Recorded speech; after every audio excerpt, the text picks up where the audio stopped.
नमस्ते, मेरा नाम सुनील कुमार बाग है। मैं एक फाइनेंशियल एडवाइज़र हूँ। हमारा ये चैनल हरदम ये प्रयास करता है कि हम आपके लिए टैक्सेशन, मार्केट और फाइनेंस के रिलेटेड नए नए अपडेट्स सरल और सादे शब्दों में लेके आए। इसी श्रृंखला को आगे बढ़ाते हुए हम आज रेपो रेट क्या होता है, रेपो रेट क्यों बढ़ता है और इस बढ़े हुए रेपो रेट का आम आदमी पर, आम जनता पर क्या इफ़ेक्ट होते हैं, इसके बारे में विस्तृत चर्चा करेंगे। लेकिन अगर उससे पहले आपने हमारा यह चैनल सब्सक्राइब नहीं किया है तो कृपया इसे तुरंत सब्सक्राइब कीजिए, जिससे हमारी आने वाली सभी वीडियो आपको मिल सके।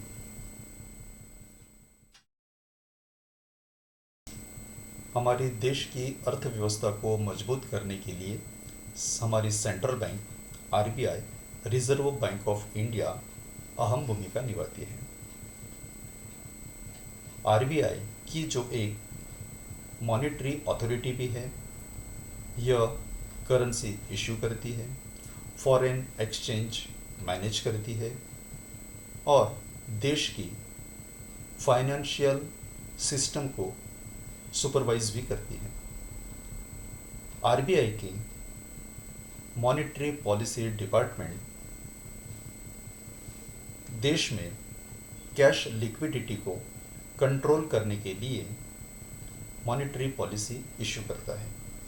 ये मॉनेटरी पॉलिसी इशू करने का पर्पस यह होता है कि देश में जो कैश लिक्विडिटी है उसे कंट्रोल किया जाए।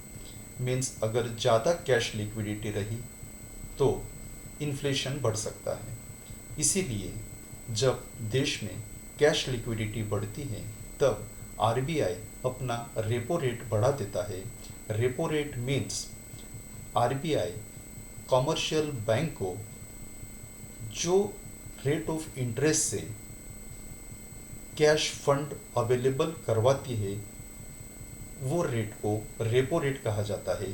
मीन्स बैंक आरबीआई से जो रेट ऑफ इंटरेस्ट से कर्जा लेते हैं वो रेट को रेपो रेट कहा जाता है और ये लिया हुआ कर्जा बैंक थर्ड पार्टी मीन्स आम पब्लिक को इशू करता है एज अ लोन और बैंक को आरबीआई से रेपो रेट बढ़कर मिला हुआ यह पर्पस से आम आदमी को भी रेट ऑफ इंटरेस्ट बढ़ जाता है।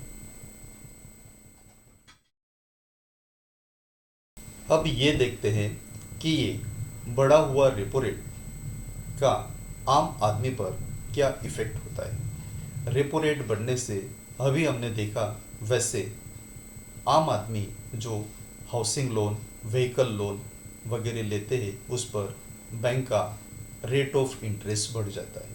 लेकिन आम आदमी जो ईएमआई पे करता है वो ईएमआई की अमाउंट बैंक बढ़ाता नहीं है, बल्कि ईएमआई का जो पीरियड है वो बढ़ाता है। इसलिए आम आदमी को ये बढ़े हुए रेपो रेट का जो पिंच होना चाहिए वो तुरंत फील नहीं होता और उसका जो मंथली ईएमआई का जो अमाउंट होता है वो हर महीने जो पहले वो पे करता था वैसे ही अभी आगे भी वो पे करता रहेगा। लेकिन उसका जो कालावधि यानी पीरियड था लोन पे करने का वो पीरियड यहाँ बढ़ जाता है।